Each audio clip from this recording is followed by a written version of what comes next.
welcome you now to another episode of the Global Latin Factor podcast, where we talk about, say it with me, Latino everything. I'm your host, Crispin Valentin. Thank you very much for being here. And today we have an amazing, super amazing episode because we have an amazing individual. He is a mentor, author of over 30 books, speaker, influencer, creator of many companies, organization, one of them, Miguel Martin Education Center, aka MMEC. How would you pronounce that? MMEC LLC. He's originally from San Pedro Soloma Huehuetenango, Guatemala. Yes, sir. It's a mouthful to say that. Yes, San Pedro Soloma Huehuetenango. Quetzaltenango. Huehuetenango, Guatemala. Yeah. Huehuetenango, Guatemala. Awesome. Thank you very much for being here. Thank you for taking the time. Thank you for the invitation. And we're going to go ahead and continue with a segment that I like to call Preguntas al Chile. This one's our rapid fire questions. Preguntas al Chile. Go ahead and do so right now. So you can check out the beautiful graphics Carlos put together. Maybe we'll throw the graphics or the bloopers or how my audio. I can't get the audio right today, but I'm going to get it right. ¿Estás listo? You ready? Yes, but I have a question to you. Yes, absolutely. How will you translate Preguntas al Chile? Yeah, you know, I've done that before. Questions al pepper. ¿Listo? Yes, sir. ¿Tacos o tortas? Tacos. Okay. Corn tortilla or flour tortilla? Corn. Okay, so this one's going to be, and you're going to be familiar with this, tostadas o tamales? Tamales. But the Guatemalan ones. I was going to say, yes. Mexican tamales or Guatemalan tamales? Guatemalan, yeah. And what is the difference of Mexican tamales and Guatemalan tamales? Well, in general, the Guatemalan tamales is with the banana the banana leaves. leaf, exactly. Uh-huh. And the Mexican one is with the corn leaf. Yes. Even though Mexico, all the way to the south, they kind of do the Guatemalan tamales. Yes, they use. Or they say that Guatemalans do their tamales. They do either the banana leaves or they use the corn, the leaves. The green ones, they wrap it with that too. Right, yes, yeah. yes. But in general, Mexicans do a small tamale, and Guatemalans is a bigger tamal. Is your tamale close to the one from Honduras, which is like a whole meal? Yes. It has different things? Yes. And what are some of the ingredients that you will find? Ooh, wow. I was not ready for this, but I will try. You're a pro. Okay, so one of the mains or some of the ingredients? Some of the mains. Both, just a little bit of both, one or two. In general, I will say that you must have, it can be done from rice flour or corn flour. Oh, wow. From both. Yeah, of course. We even have another one, a third option, which is from potatoes. Potato tamal. Potato tamal, yeah. It has a name, but it's from potato, completely potatoes. Gotcha. Another thing that it has is what we call a guiso, which is the main thing that goes inside, is called recado. Now, in Mexico, if you say recado, it's like leaving a message. Right? But in Guatemala, it's close to what you call mole. Mole. Yeah. It's close to that. You know mole, right? Yeah, of course. So it's close Sweet to that. mole or spicy mole? Spicy. I like the spicy better. Yeah. Okay, continuamos. Mexican coca o jarritos? Wow. I will go for jarritos. Jarrito? Yes. Okay, and there's another one you might like. Mole de plátano or atole de elote? Oh, my goodness. These are Guatemalan dishes, by the way. So I will say both. You like both? Yes. Not going to take I don't options. like both. I love both. You love both of them. That good. So let me, I don't know if I can. Of course, okay. Of course, go ahead. I'm from Guatemala. Yes. Right? But it's funny, I'm married to a Mexican lady, and I'm in love, like literally in love with mole. So I have tried all the moles. And if you ask me between tamal and mole, that'll be hard. Yes, and I think I will go for a mole. Well, tamal de Guatemala, right? No. You know, the Mexican mole. Yeah. But I'm talking about the tamal you would choose. Oh, yes. Yeah. But the tamal, I will go for the Guatemalan. Yes. That's awesome. Yeah, of course. I that's why I was throwing some of these questions in here, because I didn't know you were married to a Mexican lady. However, I knew that here in Texas, a lot of the cuisine is some of these, even if whether we want it or not. Right. Yeah. But I know you were from Guatemala, so let me throw a different ones for you. All right. Okay. Agua de horchata, Jamaica, o tamarindo. I will go for tamarindo. Yes. Salsa verde, salsa roja. Red. Okay. Roja. Roja. Churros or flan? Do you know what those are? Yes, I will go for flan. Okay. I'm not a sweet person. I don't eat sweet stuff. I like sweet stuff. Yeah. I like sweet stuff. I'm okay if there's no sweet. And Valentina, Tapatio, Cholula, hot sauce. Do you like spicy? Yes. Yeah, I love spicy, very hot. So Tapatio, no, I'm not a Tapatio person. Valentina. No. So you prefer the regular natural salsa? Oh yes, 100%. Mejor? Yes. Favorite vegetarian Guatemalan dish? Which one would it be? Because I know you're vegetarian. I'm a vegetarian. Yeah. So I will not say that there's a vegetarian Guatemalan dish because most of their dishes are with meat. Mm-hmm. But my favorite one in general will be beans, rice, and a salad or fruit. Nice. Yes. Awesome. You know, I knew you were vegetarian. I'm vegan. Yes. No. Or Mexican, but I don't eat any meat. I've been for 5-6 years. But you're vegan or you're vegetarian? No, vegan. Wow, congratulations. Thank you. Yeah. It just happened. I didn't choose it. It chose me. Who? The vegan life? Yeah, it did. So I have been 30 years vegetarian. Wow. 10 of these 30, I was a vegan. But because I travel a lot and it requires more discipline, you know, you cannot eat everything. Yeah. I have chosen to be vegetarian. That's awesome. Which I love. That's amazing. That's amazing. Okay, and the last one, and most of these dishes you can customize them to make them vegan or vegetarian. Yes. A lot of them. Conchas, the conchita breads, the pastries, the brown ones, the white ones, or the pink ones. Which ones do you like the best? You say you're not too much of a sweet guy. Right. Okay, let's go for the red ones. Okay, this one's going to be way different than all the other ones. A conspiracy theory. Okay. When you heard, you're like, oh, man, that has to be true. There's no way it's not true. Okay. Which one would that be? Truth or a conspiracy? A conspiracy theory, when somebody told it to you, it's like that. You know, conspiracy theory. I will go for the truth. I mean, the truth? Yes. Yeah, doesn't matter.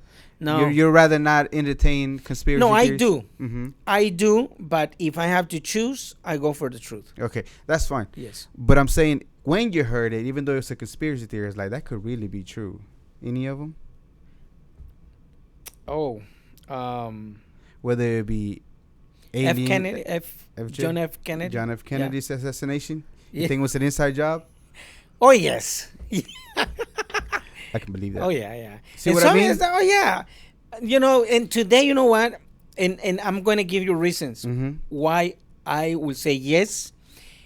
First, you either see movies. Yeah. Series. Today is like, it's documentaries. Today is whoever's behind those things, they are so open.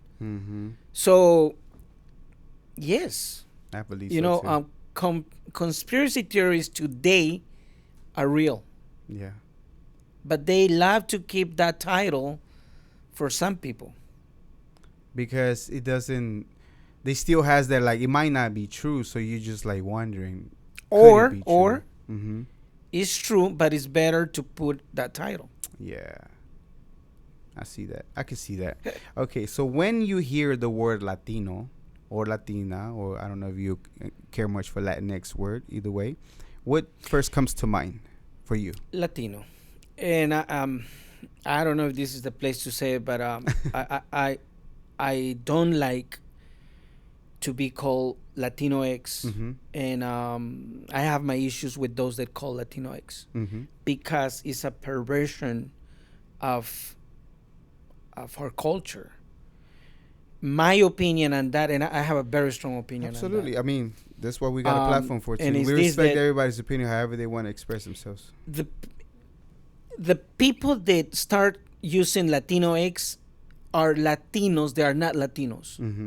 They want to be fresitas. They want to be like, we are different than those Latinos. And in my opinion, they are destroyers of our culture, and in a way they are embarrassed to really be Latinos. For them is so fancy, Latino sex. So that's my opinion, and honestly, I don't like it. I'm offended if they use that.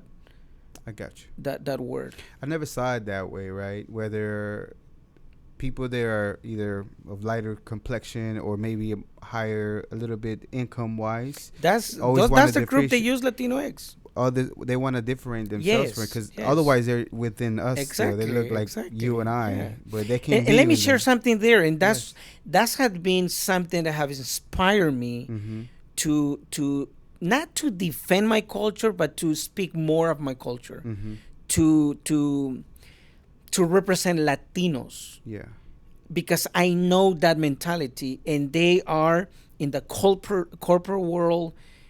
Is people that have more income. Yep. Is people that have titles. Is people that have a position in government. In a way, they want to differentiate themselves from the real Latino.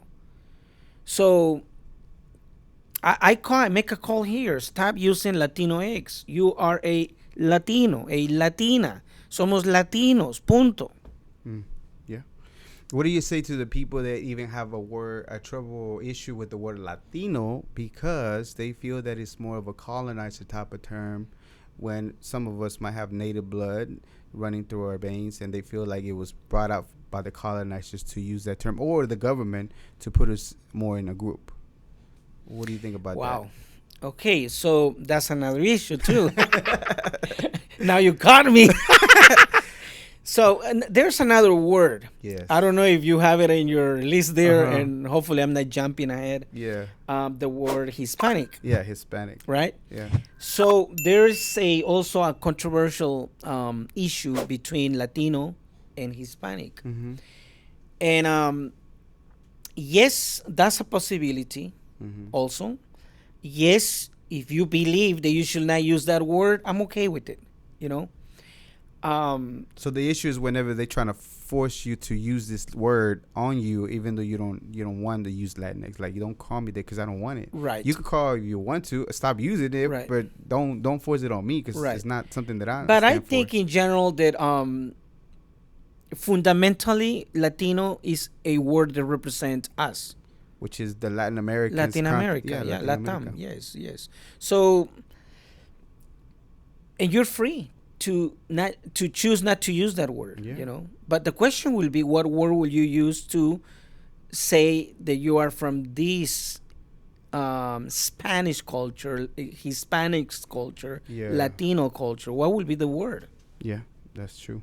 What would be the word? I guess it will be regional after that. But I feel like sometimes. But then you also have the option of, like in my case, if I don't want to use Latino, then I will use a very close word that represents my origins. That in this case, it will be, I'm a Guatemalan. Yeah, I'm a Mexican. I'm a Colombian. I'm a Venezuelan. I'm a you know. Yep. Then you can use that word, but you still a what? Hispanic. Yeah. Latino? Speak Spanish, because you fall under the definition of somebody that Hispanic, a Spanish-speaking individual, and you fall under Latino if you're from the region of Latin America. But if you will argue the Latino word, then I will argue your last names. Oh, yeah. You will be in trouble. Your whole DNA. Where you always been, like, you know, where you been? But especially the last names, because last names come from these people that colonize us. Yep. You know, the boss, el jefe, el patrón, the one that came from whatever. So if you want to start forming an opinion on this, make sure you change your last name, denounce your last name, change it, become free. And please use one. In my case, I'm from Guatemala. Yeah. And our used to nuestra raza, nuestra tribu. Yes. Our tribe is the Mayas, los Mayas. Yeah. So believe me, their last name was not Martin, which is my last name. Oh wow. I have another last name which is Sales, Sales. And where's that one from? From France. France. So of course I went and looked where Martin comes from, where Sales come from. Yeah. The Martins comes from the U.S. Really? Yes, and it goes down or back there to native people. All the way to native people? Yes. Really? And the sales Yeah. from French people Yeah. yes, and French people are, did I say French people? France people. Yeah, it's some French people, right? Franceses, you know. what I'm talking Franceses, about. yeah. So they are mixed Yeah. with a lot of black people. Yeah. So, but I'm okay. We're a combination of Yeah. everything. We can't help it. 200. But to you love 300,000. Gonzalez, right? You love Perez. You love Yeah, they do. Martinez. Yeah, they do. What is your last name, Camacho. sir? Camacho. Mm. Spaniard, originally from Spain. Exactly. And Gutierrez, I think, is Switzerland or somewhere around Yes. there. Which There you go. Strange. Mm. Okay, so but I still do want to take your take on the Latino when you hear the word Latino, because I think you brought up some really good things that I heard. When you first hear the word Latino, as far as for you, what does it mean to you? What does it come to mind? It's like it brings my culture to life. It reminds me that I have a presence, that I have a voice, that I have power, Gotcha. that I have leadership in my case. I like it. I like Yes. it very much. Okay, let's start the interview. I like to do these fun questions to break the ice and be able to be more relaxed as far as the questions that I have for you, because you have an amazing story. You wrote over 30 books, 30 plus books. We'll get into all that. First of all, you mentioned earlier you're from Guatemala. Do you remember your journey over here? I was born in Mexico. I came over illegally when I was very young. I'm a citizen now. However, I made my way, but I kind of somewhat remember. Do you remember how old were you and how was your journey? I have over an here? idea. Yes. I was underage, and my dad brought me to the U.S. Of course, illegal, and that's how I started here. Yeah. So you were too young to remember the journey at all? No. Because My Guatemalans journey- have it tougher whenever they Yes. have to cross not only Yes. their It was borders hard. and Mexico borders. It was difficult. It was hard. We had to cross the Mexico, and we went through a lot of trouble, a lot of issues. For example, we ended up with no money, a lot of thieves. We really suffer while we were crossing Mexico. Really. There's a lot of people don't want to talk about that part, because I think it's reality at the end of the day, right? Crossing not only Guatemalan border but the Mexican border in Mexican land. Oh yeah. They still have thieves. We don't it happens to our people too. Yes. But I know for a fact immigrants from Guatemala have it tough, because their journey still continues even to get to the U.S. border, and you have to go through some of those things. So y'all got robbed a few times when you were there? Yes. We ended up with no money because of that. Wow. So it was very difficult, and Was there any resentment that you held towards the Mexican people No. at that time? Yes and no, but as you grow, you learn that there are things you cannot avoid. You have to confront them, move forward, and I am grateful that I was able to cross Mexico, and today I'm married to a Mexican lady. So and I love Mexico, but it was hard. Yes, it was very hard. Yeah. One of my experience, if you allow me to share. Of course. Apart from what I just said, we were very, very young when we tried one time to come to the U.S. We didn't made it. My parents couldn't made it, and Is that because of immigration, or the journey was just too hard for them to continue? so I'm going to share you what happened. There was a earthquake in Mexico. One of the 1985. 85, 86. Yeah, Yes, 85. 85. Okay. And we were literally in Mexico City. So everything was affected Yeah. in general, like the roads, everything. And we were literally in Mexico City.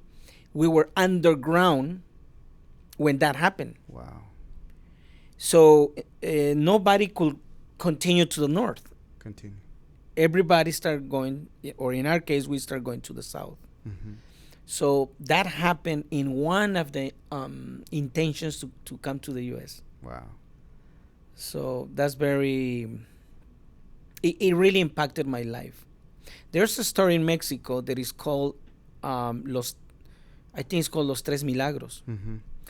which was 3 babies that survived after days Yeah. of the earthquake. Mm-hmm. 3 babies. They were the only ones. Mm-hmm. So I call myself the 4th miracle because I don't know if you know Mexico City. I don't know if you know El Zócalo. Yes. Okay. So you know El Metro goes underground, right? Mm-hmm.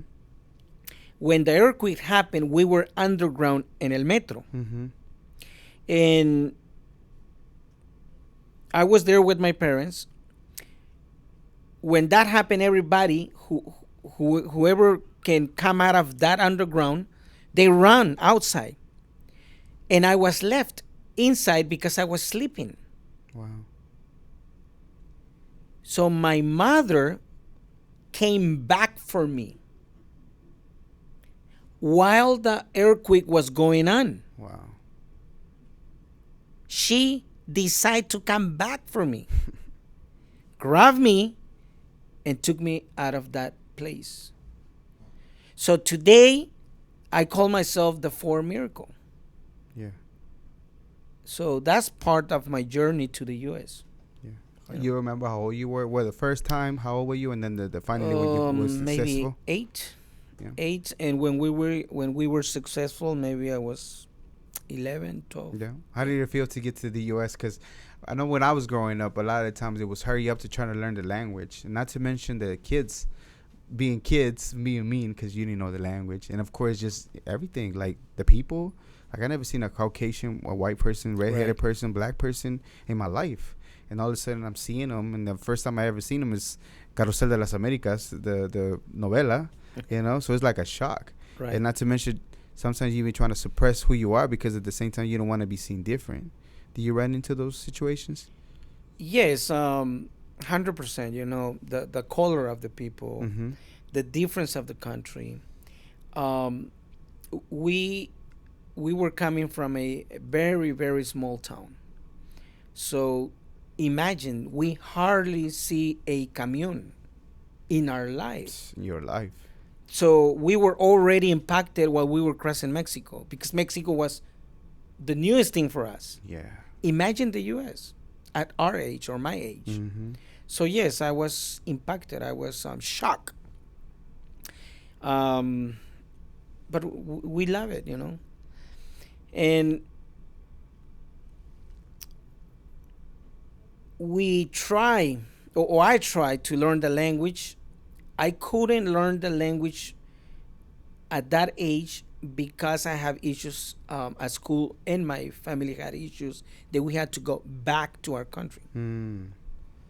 So I was not able to learn English at school. Mm-hmm. And it was later on that I ended up learning English by myself. Nice. Yeah. So how did you learn English by yourself? So you were in Guatemala when you did it, or on here No, you it was started here. learning? It was here. Inglés sin barreras o otra cosa? It was work. Work? Yes. Really? I had to look for work. And Mhm. the area where we were, Mm-hmm. I was underage, you know, but we were in need. So I ended up looking for a job. Mm-hmm. But I couldn't find a job because I didn't know English. I didn't spell or speak no word. So the Right. first word that I learned was work. That's the first word you remember learning. Yes. Work. And then from there, I start learning more words. And I know my English is not perfect, but what I do today, or the English that I know today, or the English that I use to communicate myself here, is from the street. Hmm. Street reading and learning from. I mean, others. but at the end of the Yeah. day, just at the end of the So day, it was the not, idea is it to was not communicate. Inglés sin barreras. But igual, the point is to learn how to communicate, even Yes. right? If Yeah. you might feel like Yep. it's not like accurate or the perfect English or Mhm. whatever, you know, at the end of the day, we can still able to communicate in English. Podemos yeah. hacerlo español, but Oh no, I'm an okay. amazing Yeah, job. yeah. Okay, so starting out from humble beginnings, from cutting fruit to selling ice cream to cutting grass, doing all that. Where does one begin to start the journey of like, you know what, there has to be more than just doing this? Where did the light bulb moment go, the event that made you decide, you know what, I need to begin to do and focus on different things that led you to a journey of where you're at now and the things that you have accomplished? So it was a whole process. I have never shared this in no book, no interview, no video, nowhere, but I think I'm going to share it here. I appreciate it very much. So I met a young, I would say, I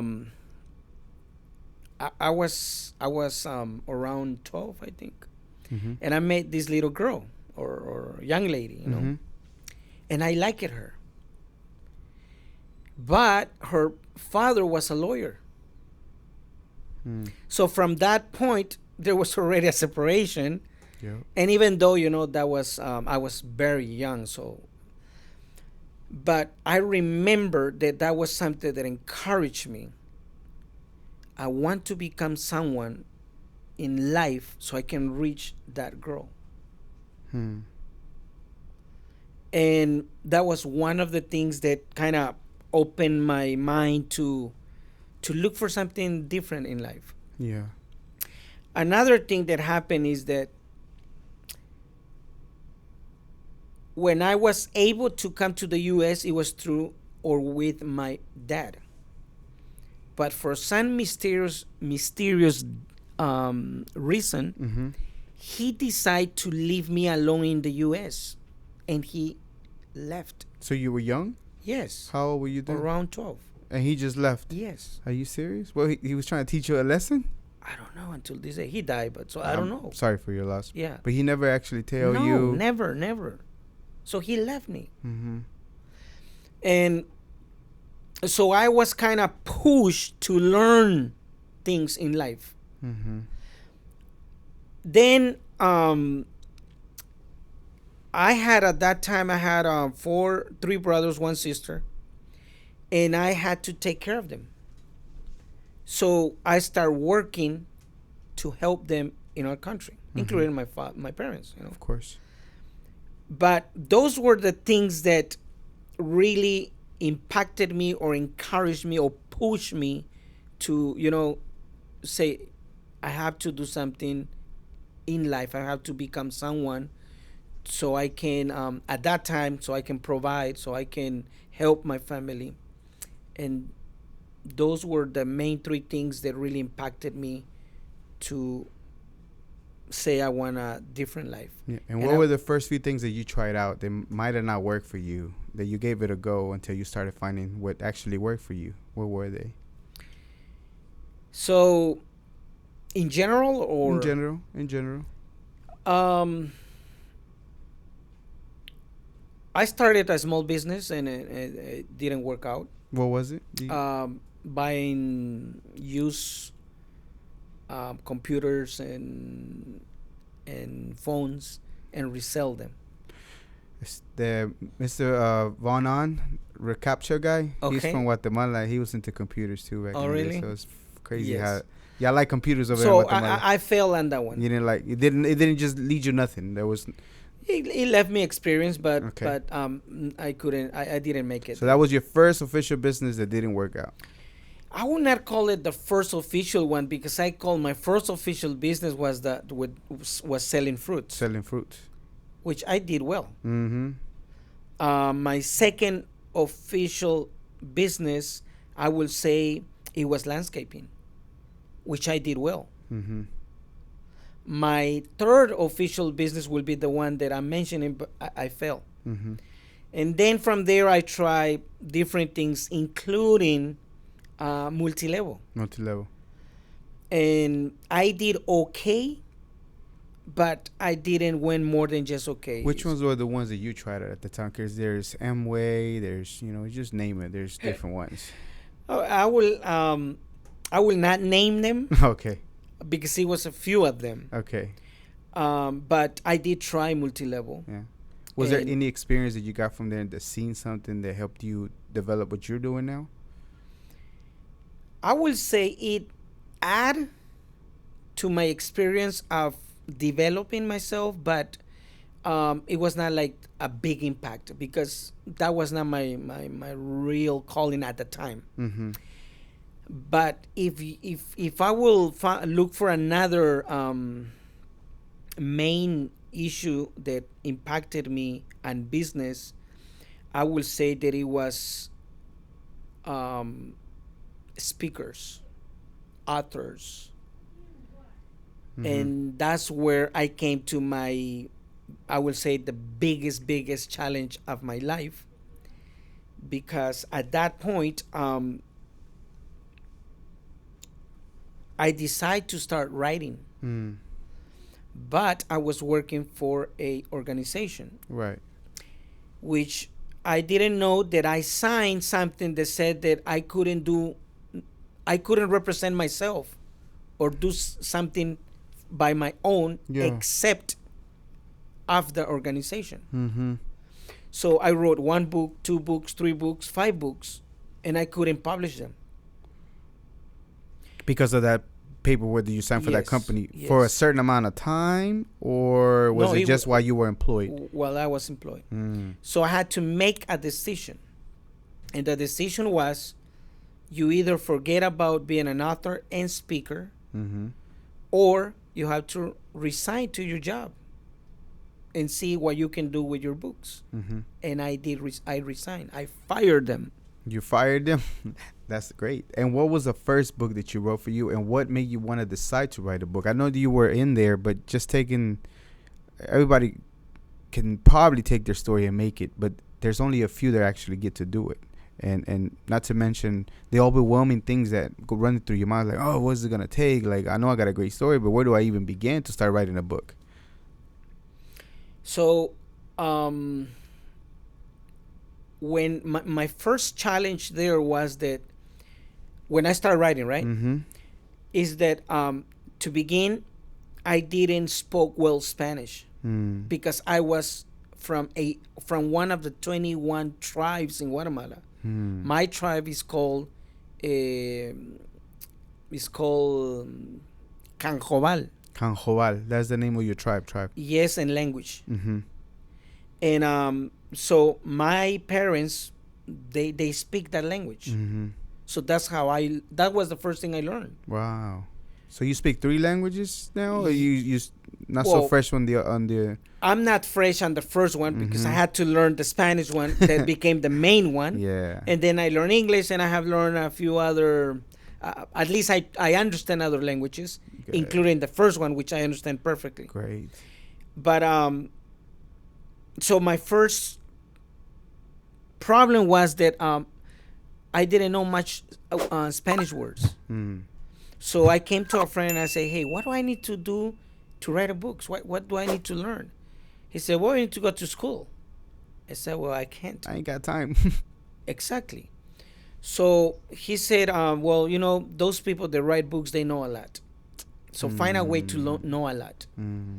And that's how I learned that reading was going to give me the chance to know enough to start. So I started reading books.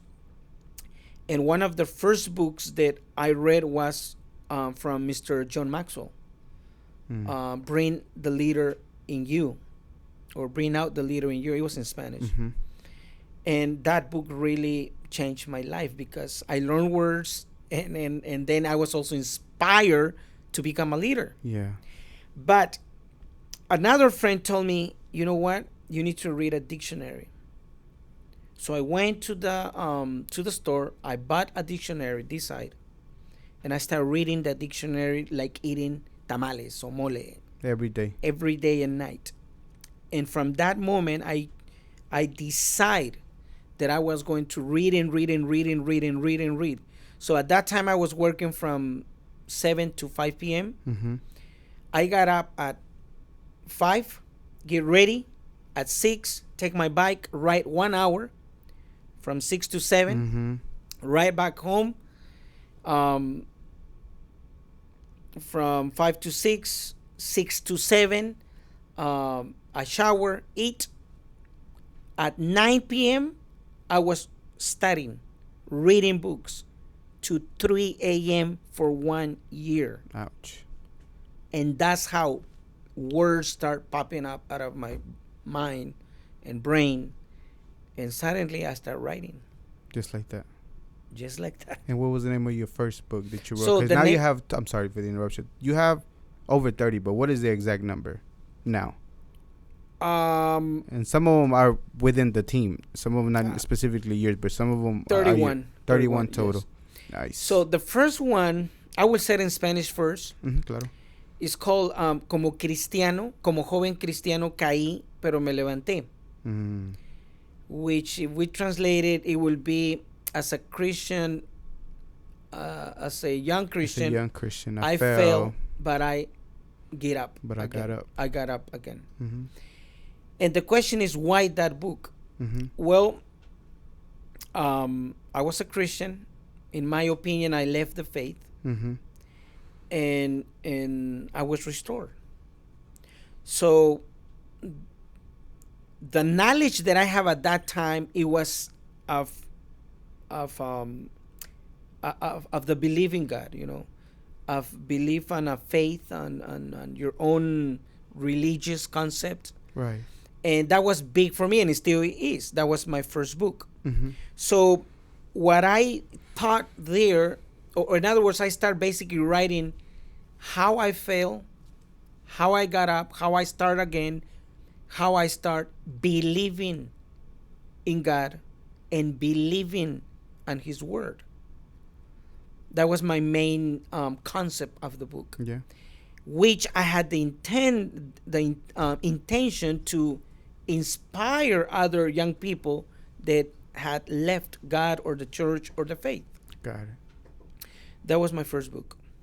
And how did you figure the other stuff? Like, now you got the part where you can write, words are coming out, but where do you go to take the first step to try to even learn how to publish the book, what even publishing means? All right. So just for clarification, today, of course, I write different subjects like leadership, entrepreneurship, sales, marketing, philosophy, finances, personal finances. But all this was a process. So I started with a religious concept. And I thought that, hey, I know a lot of religious people, they can buy my book, you know? Yeah. So, but I was wrong. Do you think nobody bought my books? You think because from our faith, from our church? Because do you think because your intentions was, even though you were inspired, you thought it was going to help people, but the monetary part was the thing that you kind of sort of wanted to do too, that maybe it didn't work out, or just for whatever reason the Christian was not able to welcome you with that book? I believe they didn't welcome me with that book. Why is that? That's a good question. To this day, you wouldn't know? You never asked? You never heard something? Yes. Today, I know. At the moment, I didn't. And today, you see, because when I started writing books and when I started the life of a speaker and it was speaker, not mentor at that time. I started with a secular concept. You know, those that are from the church will understand that you have the spiritual section or the spiritual, the religious concept, right? You know, and the secular concept, which is simple means that this is from the church and this is from the professional way or a way where you don't include God. So my people was seeing me doing a secular thing, trying to bring it to the spiritual people. So they didn't see me in a good light. I get you. You know, they honestly thought that I was doing a wrong thing, which they still believe. If you go to your church and you start any business, which is not preaching, which is not singing, which is not just being in the church 24/7, anything else they think is wrong. So they still have that concept. Most of the religious people or religions. So I had to encounter that problem. And that was the reason I was not accepted at that time. But later on, I keep writing books. One of one of the other books was about the power of the mind. And then I wrote about leadership. And then I wrote about discipline. And then I wrote about the power of decision. And I noticed that I was welcome in the secular, because I didn't know who was your target audience at that time, or your audience. Exactly, my mercado, your market. My market, you know. So I learned it while I was writing my books. And I learned and see that the secular world were open to my writings, which are based with the Bible, on the Bible, on a Christian beliefs. So I say, okay, so let me try. Let me go and keep writing for them. And they have welcomed all my writings, including the first one. Wow. But today, of course, now they welcome me. My church welcomed me. People of faith welcome me. They welcome me. They like me. They love me. Because now they say, oh, look, we have someone that believes in God, a person of faith who is successful out there, and praise God and praise the Lord. And but I needed you when I was in need. Exactly. And I think everybody goes through that, that experience where if it's not the church, it will be your family, it will be your wife, it will be your husband. Someone will say, you know what, I don't believe in you. No matter what you do, I don't believe. Yeah. Today, I am happy, and I will encourage whoever is trying to do something, whatever you believe. It's good when they say they don't believe in you, because you will find someone or a market that will believe in you, in your product, your service, your leadership, your philosophy, and then from there you can allow what you decide to do. Awesome. Let's backtrack on the logistics though. So you write the book and everything, but how is it? Where did you read? Where to go to find a publisher to put out the book? So. Thank you very much for checking out this episode. Make sure you hit the subscribe notification bell. And now back to the podcast. There is to put it in a very basic words and very simple. There's two ways you can do it: the conventional way and the independent way. That's how we call it. And hopefully I'm translating correctly the words, because I'm thinking in Spanish, but I'm translating it to English. So to do it in the conventional way, you need two things. You either are famous or you have money. If you're famous, the editorial or the publishing houses, they will offer it to you because they know they can make money with you or of you. It's easy already. Yeah, just give you a ghostwriter. Yeah. Sit down with your story and boom, wrap it up. Yes, and they will make sure people will buy it. That's why a lot of the people that we call bestsellers, that's what happened with them, and they're just getting a little bit of that income. Or they're buying their own books and then giving them away. Right. To be a bestseller. Yes. And if you have the money, let's say you're not famous, but you have the money, then you just pay the publishing house and they will do it for you, because they will get paid. And most people is in that section. They get the money or have the money, and they pay them and they make their books. And the other option, which is the option that I start practicing, was the independent publisher or independent publishing, which simple means that you do it yourself. Now, there are different venues that you can do it yourself. One is, there's also agencies which understand the concept, and they help you with a minimum amount of money, which is a way that I recommend, because you can afford it, it's not complicated, and you will make money if your writings are good and if your writings are welcome. Second option is you can do it yourself, but you have to learn all the process. For example, one of the the ways you can do it is you can publish your book in Amazon. All right. And I can say it to you, and you can say it to me, and I can say it to your public, but you need to know how to do it. Is one thing to know that you can take a flight to Los Angeles, but how to reach to the airport, how to buy the ticket, what time, this and that, you need to learn it. Either someone guides you, or you need to learn it. So there's also those two options, and there are other options that you can do yourself independently, but you need to learn the process. Yeah. And once you learn it, you just repeat for your next books and next basically book. Yes. Basically, yes. So that's what I did. I did search for help. I searched for publishing houses.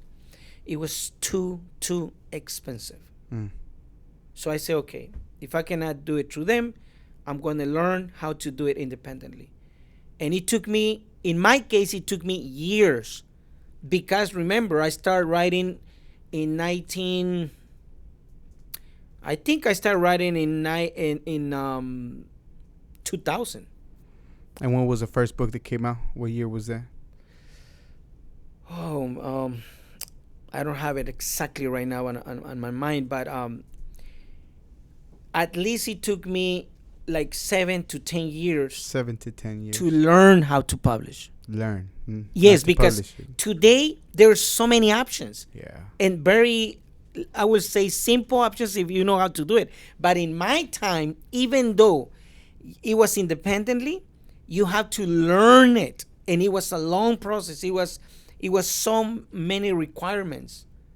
Yeah. Apart from the system, there was a lot of requirements, and I had to learn all that to publish my first book. And finally, how did it feel to get the feeling of your first book? So let me tell you what I did, and this may help people. The first time that I had the feeling of how, when you have a book, or at least a copy of your book, I went to, it was called Kinko's. Yep, I remember that. You remember? Which is today FedEx, right? FedEx. Yeah. So someone told me, hey, have you written your book? Yes. Where in a book note. Okay, you need to put it in the computer. And I said, what is that? Wow. Imagine in those days. Yeah. And I said, okay, so let me start doing it. So I wrote it first in a notebook, and then I had to write it in the computer. Those big computers of those days. And finally, I had a copy on the computer. But at that time, I was still learning how to publish it, a real book. So this friend said, go to Kinko's. Just tell them you want a copy of this file. So I went to Kinko's. I said, I want a copy of this file. Wow. And they make me a copy. And I said, can you please make this look like kind of like a book? And they say, yeah, we can try. And they did it. Just like that. Just like that. That was the first time that I say, wow, okay, I'm moving forward with my book, And it looked like a book, but it was not a book. It's not a book. So that was the first time that I had a good feeling, a satisfaction that I was doing something in the direction of being an author, of writing books. Then I learned, I don't know if you know, but today, a lot of people can go to Amazon's or other venues.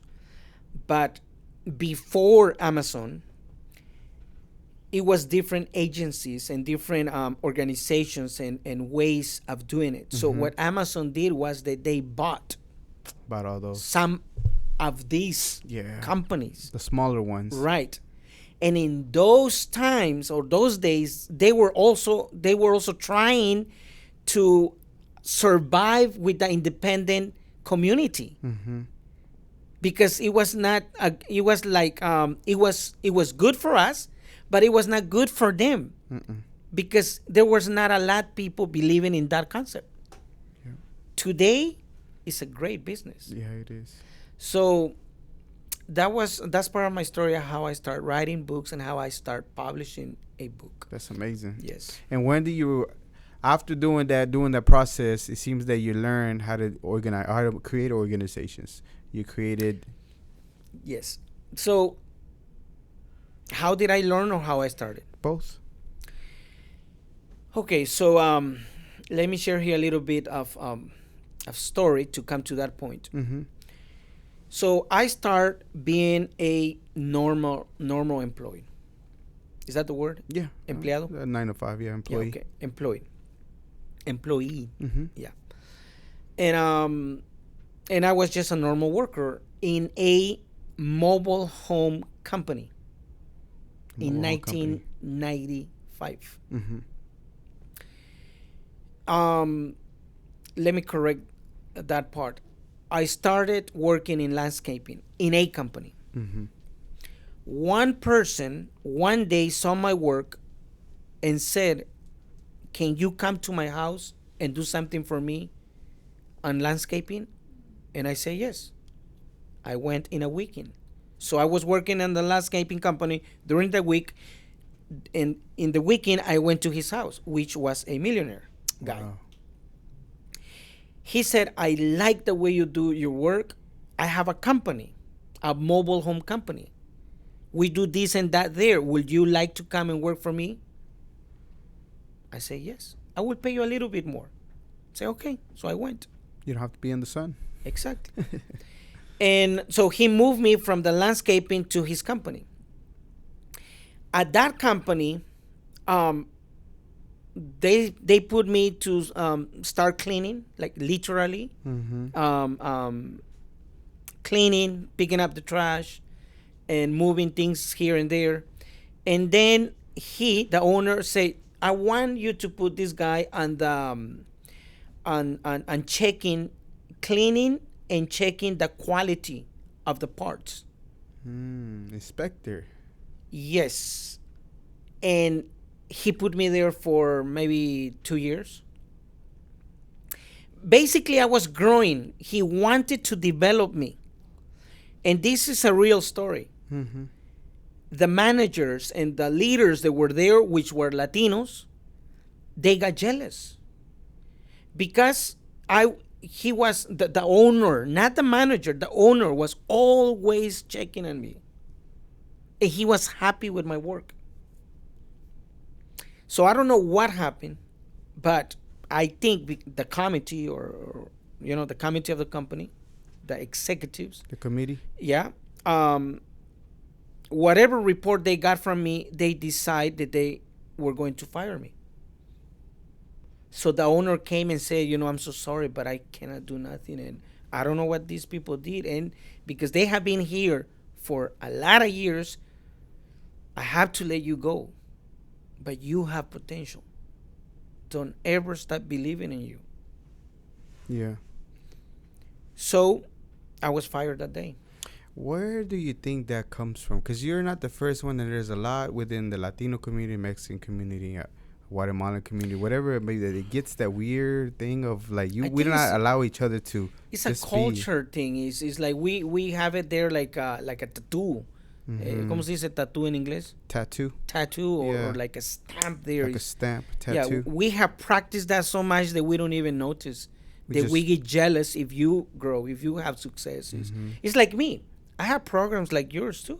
But I'm happy that you have your program, that you are growing, that you are bringing these stories to the community. Mm-hmm. I love to see people grow and have success.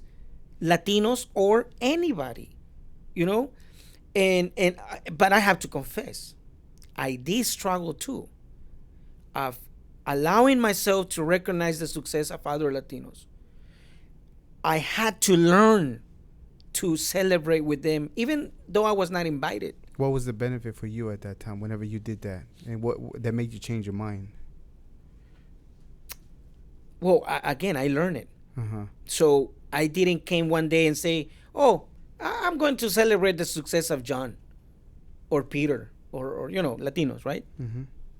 No, I learned it, and I want to say this from the Anglo community. I learned it from the Anglo community. at least in my experience, I saw that, they celebrate together the success of others. And then, of course, reading books, listening to so many trainers and speakers. And I love the concept of mentors. So through them, I learned the concept that if you celebrate, you yourself will grow and have that or more success. So the benefit, whether you It was realize very or not, personal. was growth Oh, too. yes. That's amazing. Yes.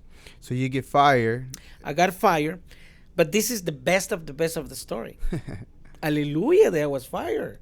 Amen.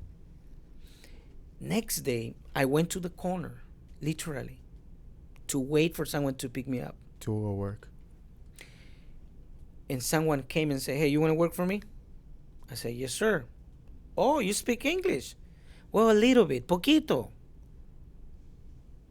Do you speak? Yes. Do you speak English? Yes. Do you have papers? "Well, I can work legally," and I did, and I can explain later how I became legal. It was a process. It was not like the resident, but I did have something that allowed me to work. Nice. And he loved it. He loved it or loves it. He loved it. And then loved it. And then the same day, he said, "Please do this for me. Can you drive?" I say, "Yes." "Okay, go and do this for me." And I say, "Are you sure?" "Yes." Take the truck. Wow. So next day, I was already employed again. And I was making like 3 times more than what I was making in that place because the owner was a roofing a roofing company owner. And he put me in charge of almost 100 persons. Because you knew English, some English. Yes. And I also believe that I was developing leadership, So I got a great job. Next day, I was in charge of a company. Nice. And later on, I moved to another company, a roofing company. And then I got a proposal from a small company, but related to religion or spiritual concept. And they say, "You know what, we would like you to help us here and we can pay you." And I helped them to develop their group and their church. And then another organization saw that on me and they say, "We would like to hire you." And for 20 years, I was hired by different organizations, profit and non-profit, to develop their people. And I grew so much. I became a leader. I ended up being executive. I ended up being in boards. I ended up being representative of these organizations locally, then on the state, then national. And then one company saw my potential and they say, "You know what, we want to send you to this country, that country." And I start traveling all over the world. Until one day, I said, "There's no more place for me here." And part of that was that I couldn't do nothing in my name except for them. That's what that came into. And that's where I say, "You know what? It's time for a change." And I pray, I make a decision, I went to the board and I say, "Here's my resignation letter. Thank you very much. I'm gone." And I left. Because I had a dream. And my dream was, I want to publish my books. I cannot believe that I have this talent and nobody knows about me and my books. Right. And I don't think I have this gift just because. I have it because I can bless people. I can help people. And I was like eager to do something with my books. but I didn't know how. When I fired them, and I fired myself, and I left them, I learned one thing that a lot of people they haven't learned in their work right now. Mm-hmm. Especially executive people, especially those that have everything from the companies. Wow. My car, it was their car. The house I was in, it was their house. Computers, phones, credit cards, everything was there. It was them. Yeah, it was theirs. It was theirs. It was not mine. But I didn't know. I learned it until that day I say, I'm leaving. So, oh yeah, well, give us the car. Do you think they had mercy on me? No. They're going to take everything. Incredible. They forgot that I was working there for a lot of years. Mm-mm. And I know you can laugh on this, and I will say it in Spanish, and you can translate it. Okay. Claro. And or you can choose not to put it in your podcast. We're going to keep everything. Okay, so I learned, aprendí. You learned. Que lo único que era mío hasta ese punto. The only thing that was yours was. Eran mis calzones. His underwears. His undergarment is the only thing that belonged to him. Hasta los sacos eran de ellos. The suits were his too. Increíble. The suits were theirs too. He didn't have but his underwear. That's how I started. From zero again. So at this point, I said, okay, I have tried being employee, multi-levels, small businesses here and there. What can I do? I don't want to go back to the same life. I don't want to go back there. I have potential. How it is that I have grown so many organizations. Mm-hmm. So I think I was like that, like for 1 year. No work, no income, no nothing. Broke. Sorry. You good. And struggling. Why I decide to leave my job? Why? And I was also married. So imagine, you know, all that together. The wife wants to know what you're doing. It's a year you haven't worked. So my question, and I believe in the power of questions. Okay, I'm not the one that came with the power of questions. I learned it from others, and one of them is Tony Robbins. I learned from him the power of questions. And today, I love the concept. I write about the power of questions. You know, if you can just learn how to ask, or not even how to ask, just to ask, you will learn how to ask. And then you will get answers on your questions. Mm-hmm. So I start asking myself, how can I become a leader? How can I have influence in people? How can I bless people? How can I bring help to people, resources to people, and have my own income, my own happiness, satisfaction, and how can I create a legacy if I die?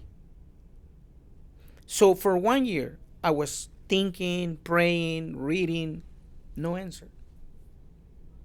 So I said one morning, it was 3 a.m. I call it in Spanish, la hora del gladiador. Mm-hmm. The time of the gladiator. Yeah. Because I have a concept of being a gladiator. Un gladiador. Mm-hmm. I am un gladiador. So I couldn't sleep that night. I was awake 1 a.m., 2 a.m., 3 a.m. I asked God, how can I become someone that can bless this world? I want to bless the world. I want to explode my potential. I want to have satisfaction. I want to make money. But I also want to make money helping people. And if I die, I want my name to keep speaking for me. How can I create a legacy? And God spoke to me. Mm-hmm. Now, don't ask me if it was a dream, a vision, or he physically came and spoke to me. Or a whisper. I cannot explain that part. Mm-hmm. I can only say God spoke to me. and this was his message. He said, Miguel, education. Education will give you satisfaction today, will give you the opportunity to help people, not only on this earth and time, but also for eternity. It will give you money. And if you do it well, you're going to create your own legacy. And that morning at 3 a.m., my first organization was created, Miguel Martin Education Center, MEC. MEC. And that's how I began my first organization. And you started building it, made it an LLC. Oh yeah. And then now you have a website, you have everything else included. Yes. And you have to learn that yourself. Do you have people too? Yes. All that is you. Yes, I started, and you know, in everything, the first thing will take time. You know, to learn it. I look for help. I was help, and I end up creating which today is MEC, Miguel Martin Education Center, where we do three things. You know, we believe, I will say it first in Spanish, despertando conciencias, educando líderes, educate leaders, and creando nuevos futuros. Create new futures. Ese es nuestro lema. That's our team. After I got the name, or I was inspired to create it, to start the process of creating, which today is a very, very important organization in the United States for Latinos. Yeah, you've been awarded pins by NASA, the White House. Yes, sir. Is that because of the work that you have done? Yes. As a leader, helping Latinos, our organizations, our platforms, and you know those pins, you cannot just get it. Can't buy them on Amazon. No, or you cannot just go and fix a picture in Google. You know, you have to do something to call these organizations or the government attention. So yes, it's because of what we have done through our organizations for Latinos that I have been awarded with different awards. How long has your company been in formation and going? Officially, 7 years. 7 years. But I will say around 10 years if I include other periods of time. And when did you start noticing where you were getting attention from the government and different organizations to know that you were doing? And what are some of the examples that they gave you, they told you about? They're like, hey, this is the reason why we're coming to you, because we see what you're doing. So whether it be an individual. First I want to clarify one thing. Why the second part of why MEC. So one day, I was already an author. I was already giving conference and speeches and talking, sharing my concept. But one day I saw that there were two groups of Latinos. The professional ones, the successful ones, the rich Latinos, and the common Latinos, the poor Latinos, the normal Latinos. And I say, these two groups are separated. Yeah. So I say, how can I bring them together? And I started what we call today Conferencias MEC. So I say, okay, this group of Latinos needs the resources, but they cannot pay it. And they need these resources to be successful. So how can I bring the successful ones to talk to them? So I went to them and I invited them and I say, hey, remember where you're coming from. Remember that you were there too. Can you please, share with us how you made it, how you were able to scale, to grow, to come to the level where you are today. At the beginning, it was not easy because nobody believed in me. Nobody knew about my organization. So I struggled, but I was able to make one say yes. So this one came. So I gathered some Latinos here and I brought this Latino, very successful. And then from there, the second one came, the third one, the fourth one. And that's my model. I bring to my platforms Latinos that are successful, very successful in the community, in the corporate world, in the finances, in government, in whatever area that the Latinos having success, I bring them to our platform. So that's how the educational part growed and developed through the MEC conference that we held today. Nice. Did I answer? And as far as, and that's what got attention from you from the government and other organizations? Yeah, so the reason I was sharing this to you is because that was how these people saw what I was doing. Mm-hmm. And one day, that was the first reason, how they saw what I was doing. The second reason is serving, like literally saying, I'm going to go serve the community. So I started serving the community. I went in alone with a group, with organizations, to take food to the people, help the people, bring clothes to the people. One time, and other times also, but specifically this time, a Mexican family called us and said, listen, my family, my sibling died, and we need to take it to Mexico. We don't have no money. Can you please help us? And I ended up helping them, and more people knew. Guatemala had an issue. We helped Guatemala. Remember the hurricane in Houston? Harvey. Yes, we helped there. We helped Florida. Remember the earthquakes in Mexico? We have helped them. So we we didn't start doing things because we want to call their attention. No, this is a calling. I love helping the people, in this case Latinos, and by doing this, the attention of whoever saw us doing these things were called, like consulates, ambassadors, politicians, leaders. So one day, this is how I end up in another levels of recognition. Mm-hmm. So one day, a friend called me and said, Miguel, do me a favor. Please allow this lady to speak in your platform, in your conference. And I will be honest to you, and I say, no, I don't know the lady. Yeah. We have said that we will only bring people that we know, and we will bring people that are proven to be successful. And he insisted, please, she needs your help. She needs your platform. She needs to reach people. Okay, so what does she want? I'm going to do it only for you. Mm-hmm. Well, she's helping little kids. She's helping the community with this and that. So she just want to come and present it to the people. I said, okay, let's do it. I allow her to come to our meeting, to our conference, and she spoke. And she asked for help, and the people responded.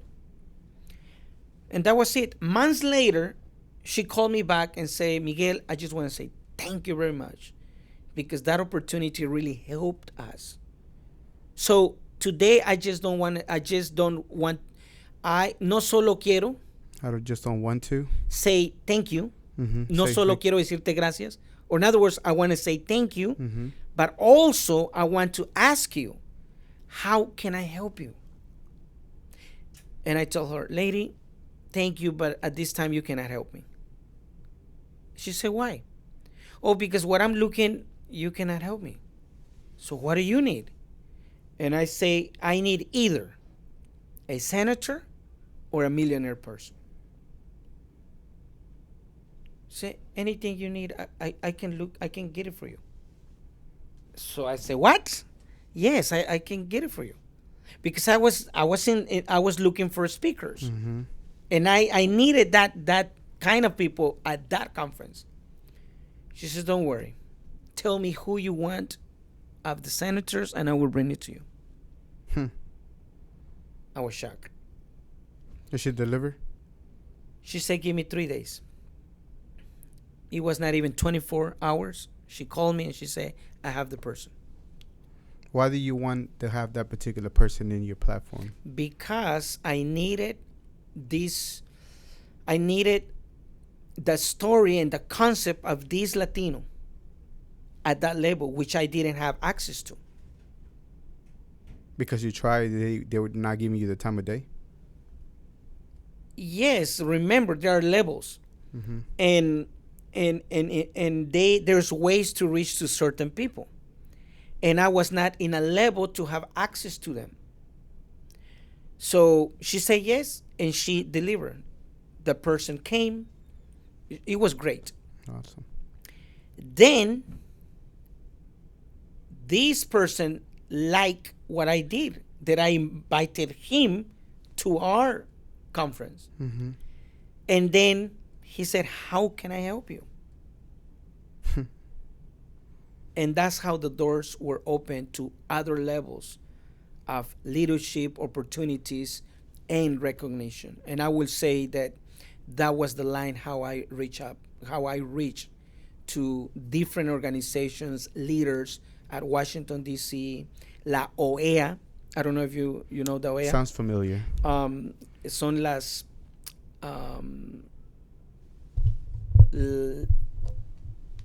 la organización centroamericana. Mm-hmm. O sea, es la organización que reúne a todas las naciones centroamericanas. This is the organization that unifies all the South American Central American countries. Or kind of Latino countries. Mm-hmm. Latino countries. In Washington, D.C. to solve their problems. Got you. So it's called La OEA. La OEA. I heard of it before. Yeah, it's a big organization. So I was invited to that organization because of all this work. I was invited to represent Latinos to the headquarters of immigration in Maryland.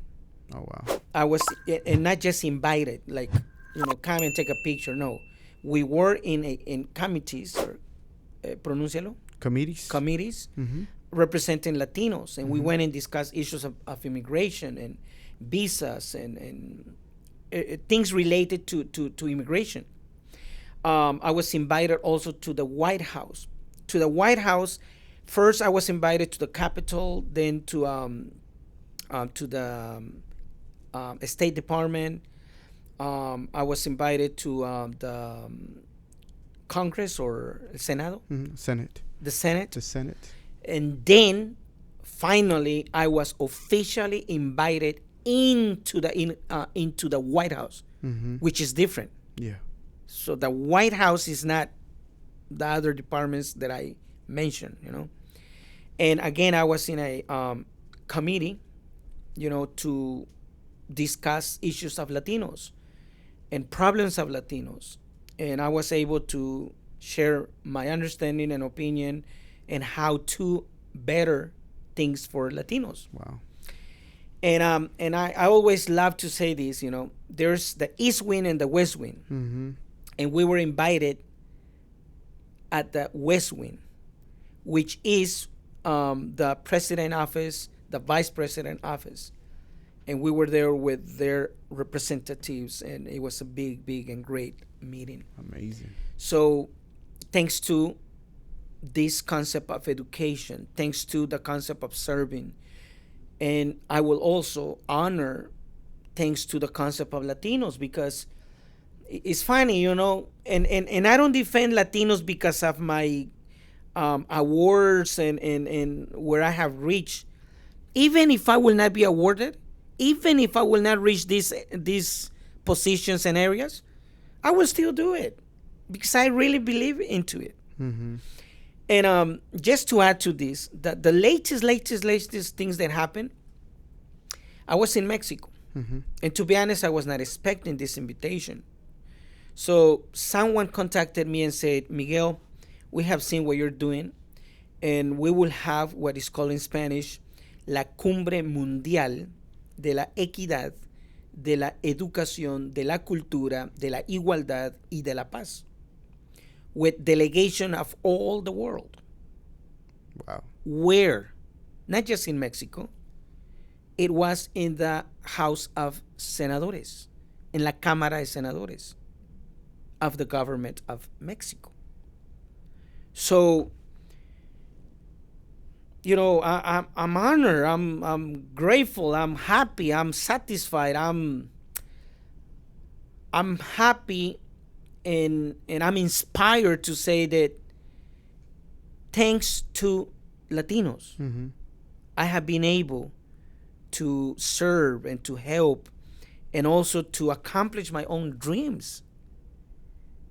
And if you allow me, and it's up to you on your questions. Go ahead. One day, and I just want to share this as a lesson to anybody or everybody, any who wants to learn or everybody that wants to listen. Mm-hmm. A lot of times we ask ourselves, why he's having too much success and not me? Because maybe you are doing something, but nobody recognizes you.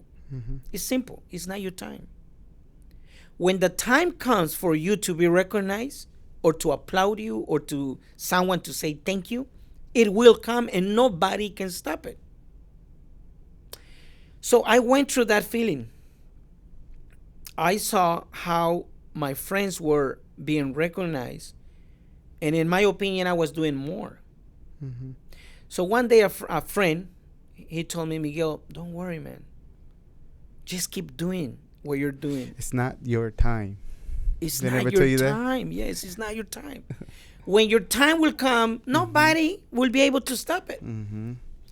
So 1 year, 3 friends were being recognized, big recognitions. I was hurt. I'm confessing, I was hurt. And I say, okay, it's not my time. I will accept it's not my time. I applaud them. I say, man, great for you guys. It's not my time. And they hug me and say, man, your time is coming. I went back to what I call at that time my office, which was the garage. Mm-hmm. And I wrote in a book, in my notebook, in my agenda, and I put in big letters, I will be recognized, but not here. I will be recognized in the White House. Which it was something impossible for me. I didn't have this experience. I was not growing to these levels. I didn't have no connections. It was impossible. Mm-hmm. But because it was impossible, that's why I was writing it. And when the day came, it was so possible, so easy. Last month, last 2 months, June and May. June. Mm-hmm. June. So last month, Mm-hmm. I received a call. Big leader. Hey, Miguel, we can have this event and we want to invite you again. Okay, where? The White House. Friend, I'm so thankful, but I think I cannot make it this time. So I want to put this in the perspective that now I have the honor in a way to say thank you, but I will not come. I'm not able to come. Mm. It's amazing, how To say that you're a little bit, got things going on now for you that you're able to, even though you wanted to be there, you did that. Maybe somebody else can get that opportunity for you. Yes. So of course I was scheduled for something else. Mm-hmm. I was invited for other events, other situations. But now that I'm thinking on that invitation, it's like, wow, I was able to say, no, thank you. Not this time. Wow. So, and that can happen with money, with your goals, with your vision, your desire, with your desperation. Even with marriage. When it's not your time, it's not your time. But when your time comes and is your time, nothing can stop it. Yeah. So that's part of my story, and I'm so happy. People say that I'm so humble to.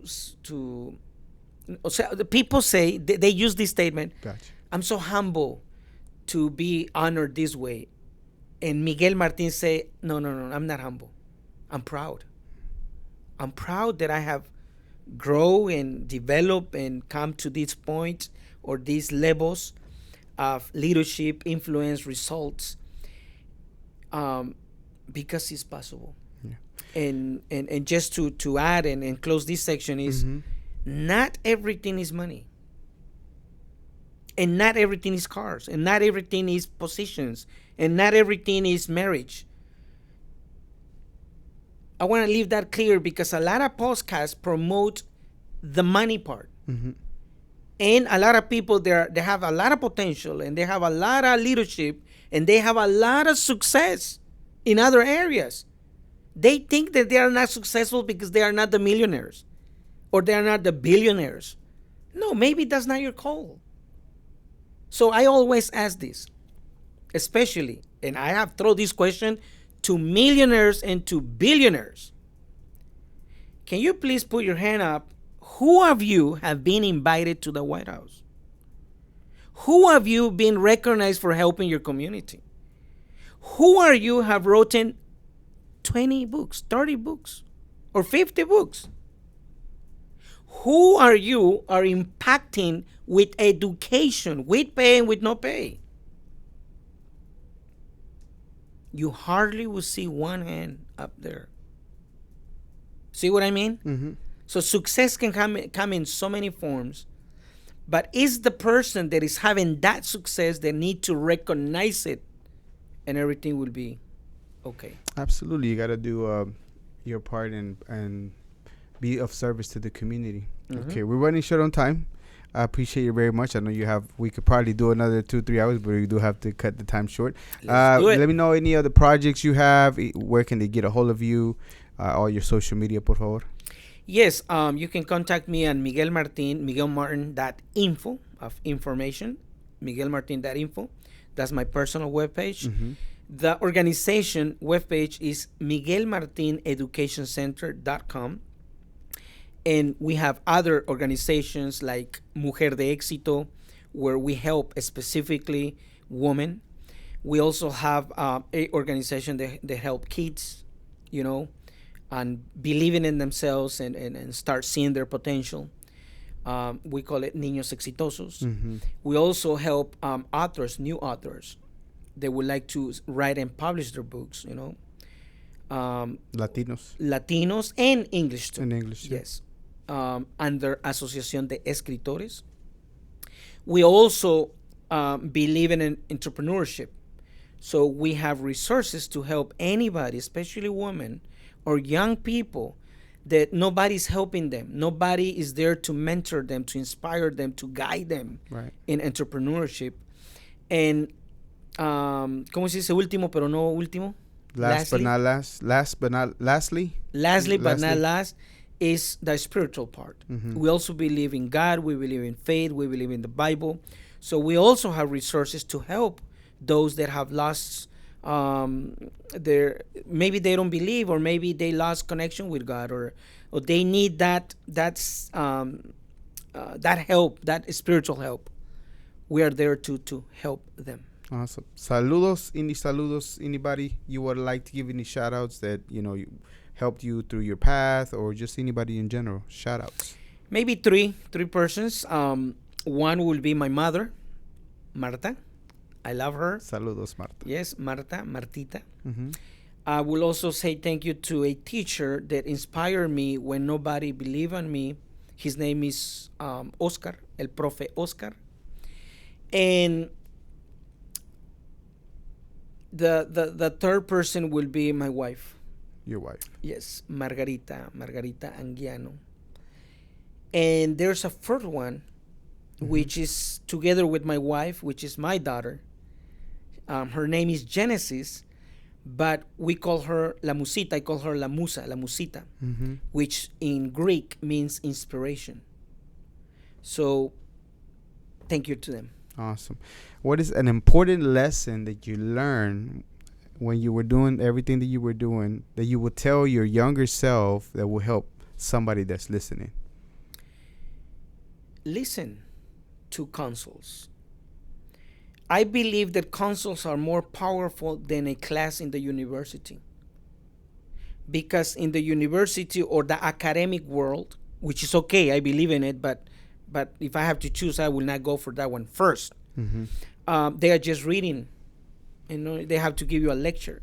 But the person that give you a consejo,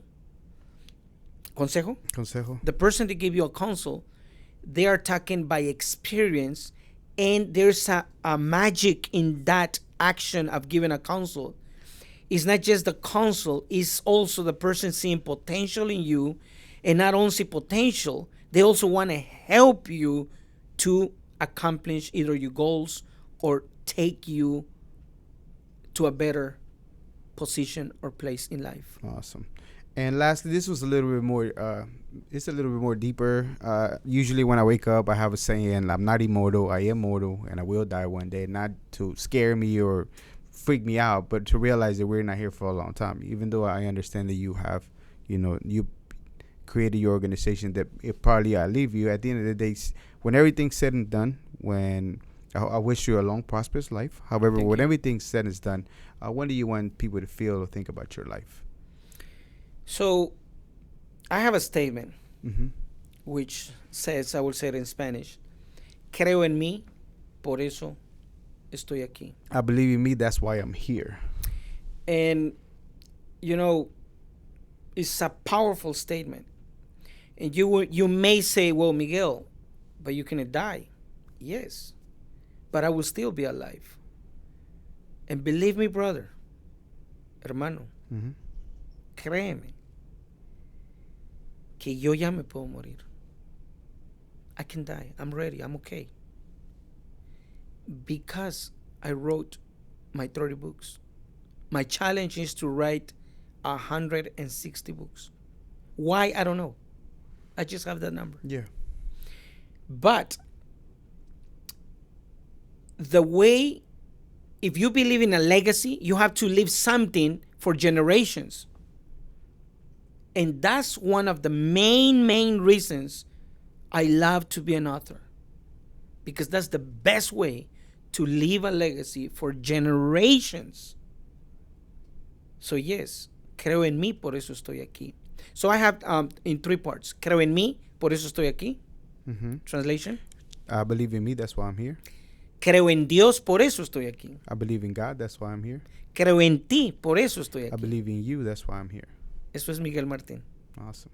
Gracias. Latino. Muchísimas gracias. I mean, I know Christy Lux was the one that told me about you. She told me you were amazing. She spoke very highly of you whenever she was telling me. And I started doing my work. As you can tell, some of the things that I researched. Oh, yeah, you yeah. might not. Yeah, I can notice that. Thank you. You're Thank welcome. Thank you. But I want to make sure that I know who I'm talking about and be educated on what you're doing. At the same time, tell your story. And you're right. What I'm doing here is sharing every single walk of life, of showing the Latinos what we are doing, not just the regular workers or this and that, but the examples that we can give of people that are doing, whether it be a young entrepreneur or be an artist or be an author or be somebody that made it even higher. Yes. And because of everything that I've seen and the work you've been doing, again, I know that the White House already had you in there, but to me, definitely you are a global Latin factor. So Miguel Martin, you are a global Latin factor. Thank you very much for being here. I appreciate it very much. Thank you. Thank you for the invitation. Thank you to Chris Lux. And I wish the best. I wish, that your community will appreciate these interviews, these podcasts, that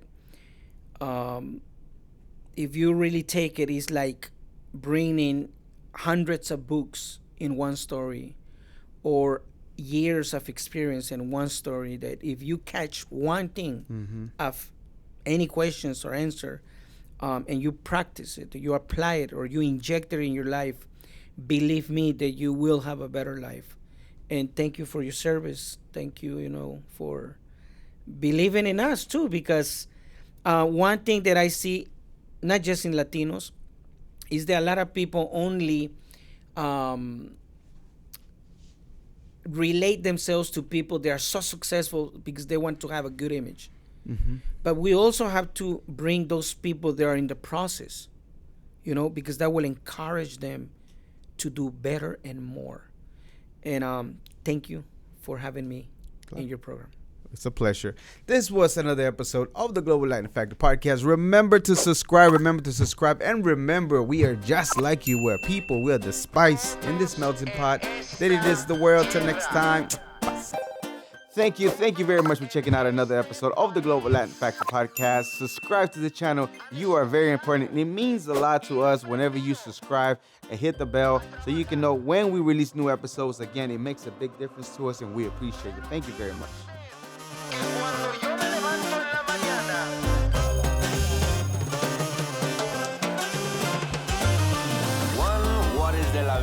Folks like it, pero but in fact it's a flamingo. Coming to Havana and from Puerto Rico. On a pirate ship, you don't know where do we go.